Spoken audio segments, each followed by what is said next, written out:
Good morning, everyone. Today's newspaper we will have a look at. There are some articles entering a era of uncertainty written by former Director Intelligence Bureau.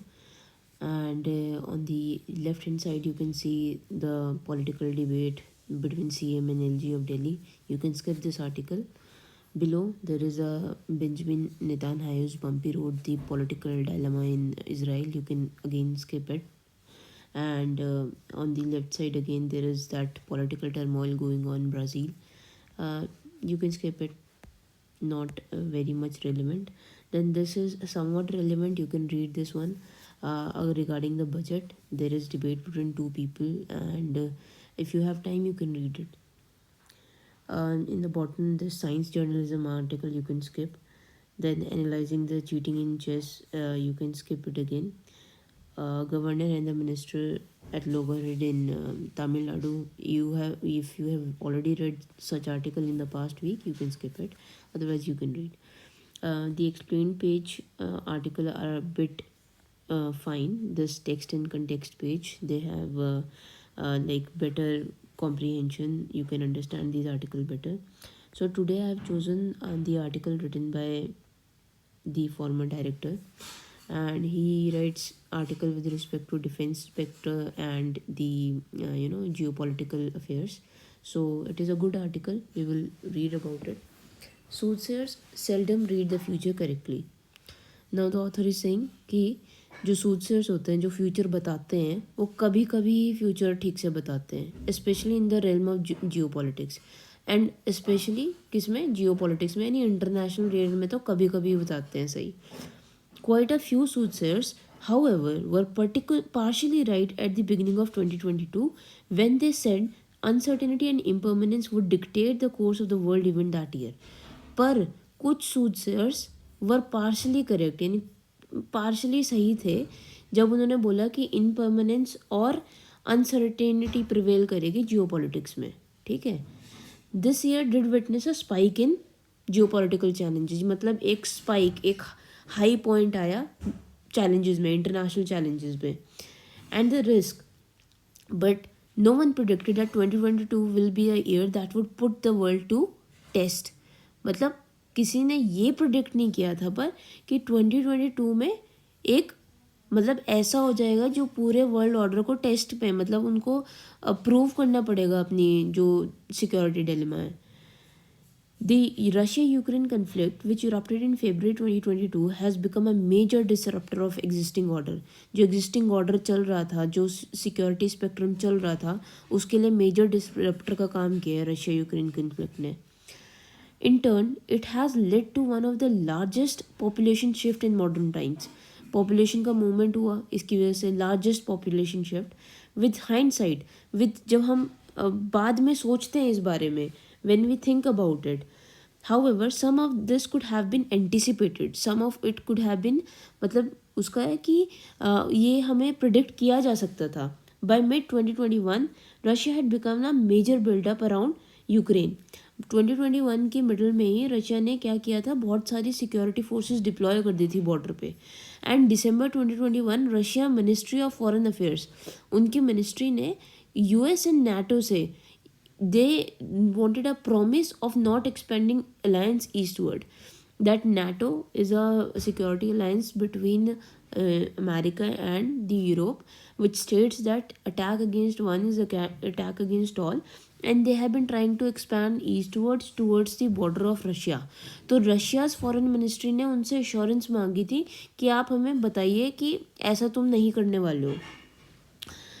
What possibly could not have been anticipated, पर क्या anticipate नहीं किया जा सकता है, क्या मतलब फॉरटेल, क्या हम नहीं उसको फॉरटेल कर सकते थे, was extraordinary display of Ukrainian nationalism.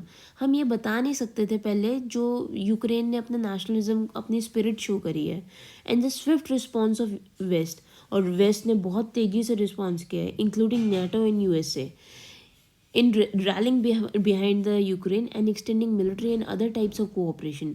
All said, even today, few experts are able to fully comprehend, fully understand what all this presage or what lies in the future. Now, what is presage? Presage means again foretell, what is मतलब predict नहीं कर सकते उस चीज़ को. Okay. Fall out of the war. अभी first में अगर देखें तो ओवरऑल ये बोल रहे हैं कि बहुत सारे सूटसेयर्स गलत ही बताते हैं, पर कुछ सूटसेयर करेक्ट थे क्योंकि उन्होंने प्रिडिक्ट किया था कि अनसर्टेनिटी होगी 2022 में. तो 2022 का फ्लैश पॉइंट क्या था? Russia Ukraine war. क्योंकि ये वैसे प्रिडिक्टेड था क्योंकि काफ़ी ज़्यादा बिल्डअप रशिया ऑलरेडी कर चुका था 2021 में, और उसने सिक्योरिटी एश्योरेंस भी मांगा था यूएस और नाटो से. पर हम क्या प्रिडिक्ट नहीं कर सकते थे वॉज दैट कि जो यूक्रेन ने अपना नेशनलिज्म स्पिरिट दिखाया है, या जो वेस्ट ने स्विफ्ट एक्शन लिया है, या उसने सपोर्ट जो दिया है, ठीक है. पर ये अभी भी कुछ एक्सपर्ट अभी नहीं बता सकते कि what lies ahead. It might therefore be interesting, okay, to make comparison with the situation that prevailed during World War One. अभी ये इंटरेस्टिंग होगा कंपैरिजन वर्ल्ड वॉर वन से करना, specially 1916. Back then the risk of escalation both horizontally and vertically were underplayed. Horizontal मतलब by foot, soldiers एक दूसरे को attack कर रहे हैं, एंड वर्टिकली एयर अटैक्स, ठीक है. It might be useful to heed the lesson from that time. वो बोल रहे हैं ऑथर कि 1916 में भी इतना ही अनप्रिडिक्टेबल था, तब भी हम एंटिसिपेट नहीं कर सकते थे कि क्या होगा, वर्टिकल एक्शन होगा, हॉरिजॉन्टल होगा, एंड अभी भी वैसा ही है. It might be useful to heed the lesson from that time. तब से कुछ लेसन सीखने की ज़रूरत है. In the present case an escalation vertically would mean the use of nuclear power. अगर अभी जो एस्केलेशन है, जो मतलब जो अगर हाइप हो रहा है वॉर में, अगर उसको देखा जाए तो न्यूक्लियर पावर में, न्यूक्लियर वेपन के यूज़ में टर्न हो सकता है. एनी एस्केलेशन हॉरिजॉन्टली, कोई भी बढ़ावा horizontally, would mean opening up new fronts. उससे क्या होगा? ज़्यादा से ज़्यादा लोगों की इन्वॉल्वमेंट होगी, ज़्यादा से ज़्यादा कंट्रीज वॉर में इंक्लूड होंगी. Okay. As in 1916 there were many unknowns today. आज के टाइम में भी बहुत अननोन्स हैं, जैसे ही वर्ल्ड वॉर वन के टाइम में थे. Unexpected incident could result in dangerous outcomes हो सकते हैं. The spectra of an all out war is ominously present. Spectra मतलब ghost of all out war यानी complete world war is ominously present. What is ऑमनियस? इसको बोलते हैं कि ये जैसे होता है नहीं बुरा साइन, ठीक है, जैसे मानते हैं कि बिल्ली रास्ता काट जाए कुछ, तो ऑमनियस मतलब कि a warning. Okay. There could be several other fall outs as well. बहुत सारे फॉल आउट्स, बहुत सारी चीज़ें गलत जा सकती हैं. ऑलरेडी द प्रॉक्सी वॉर, जो दूसरे एजेंट्स खेलते हैं तुम्हारे नाम पे. प्रॉक्सी वॉर जैसे यूएस ने किसी टेररिस्ट ग्रुप को कहीं सपोर्ट किया हुआ है, जैसे इराक में, तो that is proxy war when you are not yourself present but someone else is playing your game. Europe and NATO on one hand and Russia on another is having a major fall out in economic realm. जो proxy war चल रहा था इनके बीच में, NATO and west and east के बीच में, उसका मेजर फॉल आउट हो चुका है, स्पेशली इन इकोनॉमिक रेल मतलब जो इकोनॉमिक अफेयर्स हैं globally. The incessant opposition. Now what is incessant?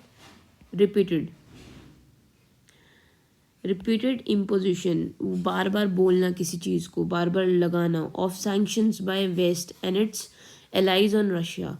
अब जो सैंक्शंस है वो बार बार वेस्ट रशिया पे लगा रहा है. The bearing of Russia banks from Swift, जो स्विफ्ट एजेंसी है जहाँ पे ये मतलब अपनी करेंसी वगैरह को ट्रेड करते हैं, that is a global system. तो उन्होंने रशिया को वहाँ से बैन कर दिया है. And freezing of Russia's foreign assets, Russia में जितने भी फॉरेन एसेट्स हैं उनको फ्रीज कर दिया गया है. Have all provoked an energy crisis. इन सब ने क्या प्रोवोक किया? Energy crisis in the Europe, because Europe was dependent on Russia for energy. पर ये सैंक्शंस लगाने की वजह से एनर्जी क्राइसिस आ रही है वहाँ पे. This is accompanied by soaring prices, यानी प्राइस इंक्रीज कर रहे हैं ऑयल के, with Russia using oil as a weapon. क्योंकि रशिया ऑयल का सेल या नेचुरल गैस का सेल रोक रहा है क्योंकि इतने सैंक्शंस वेस्ट ने लगा दिए. तो अब उससे क्या हो रहा है कि वो नेगेटिव इफेक्ट यूरोप को भी कर रहा है. The full extent of this is yet to be properly understood. अभी इसका जो पूरा एक्सटेंट है अभी हमें नहीं पता है, वो भी अभी समझने की ज़रूरत है. But what is does portend again means what it does foretell, what is does indicate is the possibility of wider conflagration. Now this is the important word. Conflagration is basically जब एक छोटी आग बड़ी आग बनने में पोटेंशियल होती है. Okay, a big conflict. तो this indicates possibility of wider conflict. Okay, the ripple effect of the recent development, ripple effect, continuous effect of recent developments in Europe are evident. होंगे ही वो. Some of this is occurring well beyond European shore. China Russia relations are case in point. अब वो बोल रहे हैं ये सारे conflict का ना रिपल इफेक्ट यानी कि साइड इफेक्ट जो बाद में दिखता है हमको वो हर जगह होगा. ठीक है, और यूरोप के बियॉन्ड भी होगा जहाँ पे कन्फ्लिक्ट हो रहा है. अब उसमें वो बोल रहे हैं कि इसमें अगर हम देखा जाए तो चाइना रशिया का जो न्यू रिलेशनशिप फ्रेंडशिप बन रही है that is a case in point. China has chosen this time to deepen its strategic ties with Russia.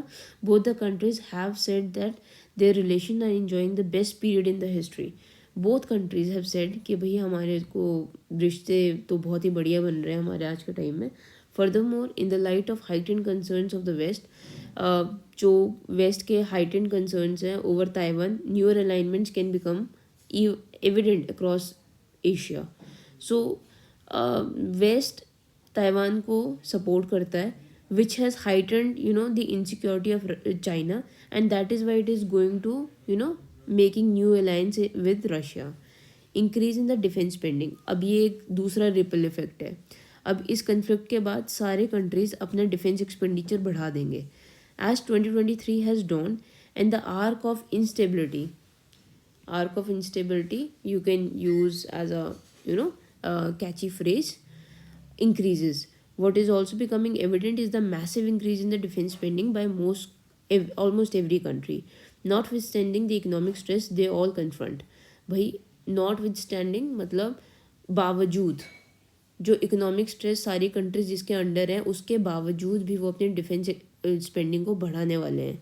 Estimate spending on defence across the globe. Estimate spending is understood to have cross 2 trillion in 2022. इतना spending बढ़ सकता है and expected to increase substantially in 2023. इससे भी ज़्यादा बढ़ेगा. Europe countries such as Germany and France has announce substantial increase. काफ़ी major increase Germany और फ्रांस ने डिक्लेयर किया है इन डिफेंस स्पेंडिंग. जापान जो डिफेंस सिक्योरिटी जो नहीं बिलीव करता था इस चीज़ में उसने भी अपना defence budget 2% of GDP announce कर दिया है. रिसेंटली एक पॉलिसी पेपर भी निकाला है जापान ने जिसमें वो बियॉन्ड मतलब उसके जा रहा है बियॉन्ड USA के सपोर्ट के. They are thinking of going nuclear and they are going to have their own defence position because of the threat. In view of these threat posed by China and North Korea, India one of the world's leaders in defence spending. India एक major leader है defence spending में, second in the world. ठीक है, can be expected to follow the suit. Obviously हम भी follow करेंगे. Increase defence budgets are threatening to alter the nature of defence relationship. अब जो बजट अगर इंक्रीज करेंगे तो ऑब्वियसली वो जो बैलेंस ऑफ पावर होता है ना बिटवीन द नेशंस उसमें मतलब अगर एक कंट्री ने इंक्रीज किया तो अब दूसरी कंट्री को भी इंक्रीज करना पड़ेगा, नहीं तो वो डर में रहेगा कि इसने इतना इंक्रीज कर लिया है. ओके, तो वो बोल रहा है कि वो थ्रेटनिंग हो सकता है. ठीक है, डिफेंस रिलेशनशिप के बीच में. In turn what is propounded as strategic economy autonomy. Propounded मतलब प्रोपोगेटेड, बार बार जिसको मतलब हाईलाइट किया जाता है. Propounded as strategic autonomy. Strategic autonomy मतलब कि मुझे अपने फॉरेन अफेयर्स में बाहर का इन्फ्लुएंस नहीं चाहिए. I can take my own decisions. That is strategic autonomy. New strategic alignment could unsettle the current world order. अब एक न्यू स्ट्रैटेजिक अलाइनमेंट्स बन सकती हैं क्योंकि पहले वाली स्ट्रैटेजिक अलाइनमेंट डिस्टर्ब हो गई हैं और जो न्यू बनेंगी वो भी अनसेटल कर सकती हैं जो वर्ल्ड ऑर्डर है. Putting paid to previous beliefs in the virtue of non adherence to particular bloc the idea such as non alignment.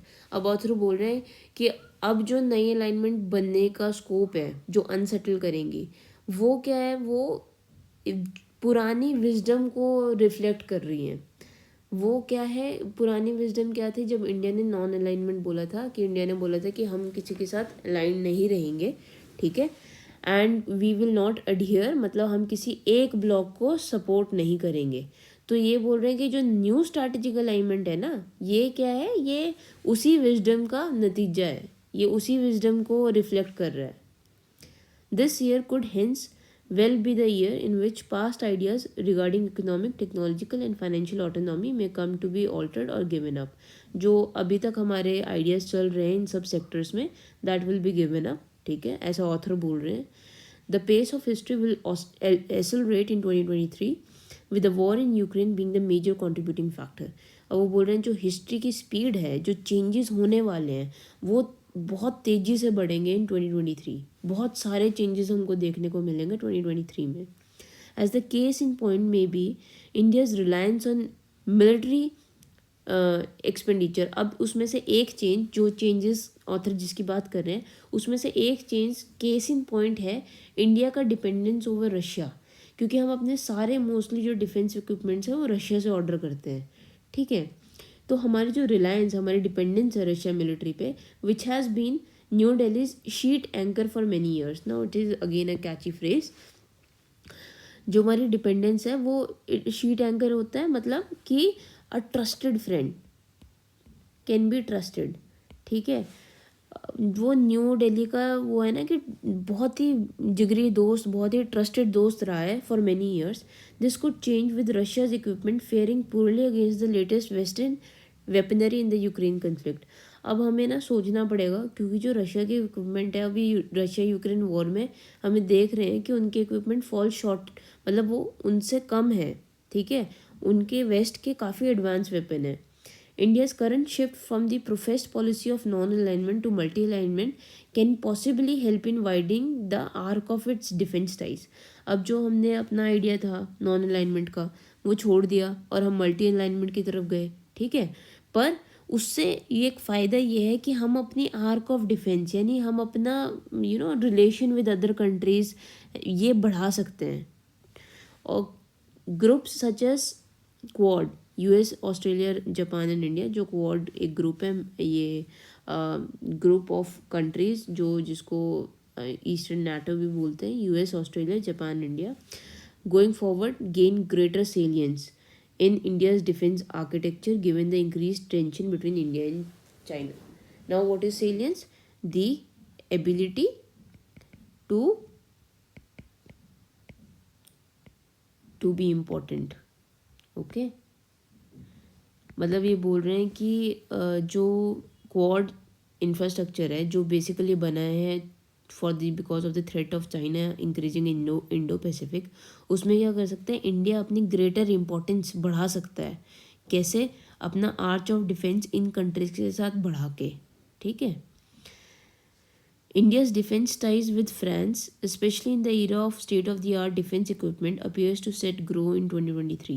Now, हमारे जो ties हैं, India's ties with France is going. We have imported Rafale from France, so the author is predicting that will grow further. Consequent to this, many other changes can be anticipated.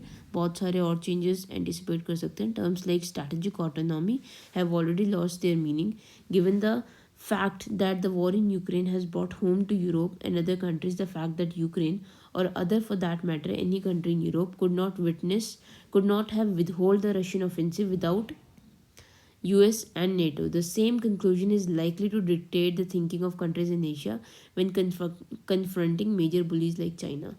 Now अब author बोल रहे हैं कि जो strategic autonomy का जो ये बहुत बोला जाता था ना, ये terms, they have lost their meaning, उन्होंने अपना मीनिंग लॉस्ट कर दिया है, क्योंकि जो ये वॉर हम देखने को बोल रहे हैं, सब कंट्रीज़ को ये पता है कि without the support of US and NATO हम रशिया जैसे बुली को, या किसी रशिया चाइना जो भी बड़े बड़े बुलीज हैं उनको हम फेस नहीं कर सकते। वी नीड देयर सपोर्ट, ठीक है। तो ये स्ट्रैटेजिक ऑटोनॉमी की हम डिपेंड नहीं करते किसी और पे, this is not going to, मतलब ये फालतू है, इसका कोई महत्व नहीं है। India's neighborhood. Going ahead, apart from Europe, China and India, and parts of Asia is likely to face major headwinds. Major headwinds, forceful wind. when you walk against forceful wind. यानी कि बहुत सारे challenges हमें face करने पड़ेंगे. For China, controlling COVID and managing the fallout of its economic downturn will be the main challenge. China के लिए COVID का जो economic impact हुआ है COVID की वजह से, उसकी वजह से जो fallout हुआ है वो challenge face करेगी. Consequently, it is unlikely that China would unilaterally provoke a conflict or take a provocative posture vis-a-vis its neighbor this year.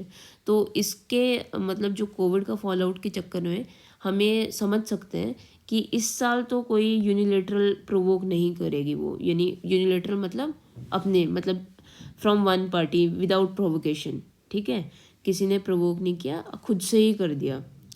Nevertheless, Taiwan and any breaching of the first island chain will remain China's top priority. अब first island chain Kuril island of Japan, ठीक है, and other smaller islands जो बिल्कुल neighbouring में है China के. I have also use the map here. ये see, this is the first island chain, this is the second island chain. Okay, for India, the alternate shape of the international order leaves little room for comfort. अब हमारे लिए भी जो changes आए हैं international order में वो हमारे लिए भी डिस्टर्बिंग है. The China Russia entente, entente is informal friendship, informal understanding या फिर रिलेशंस, मतलब it is good term friendship. Okay, one second.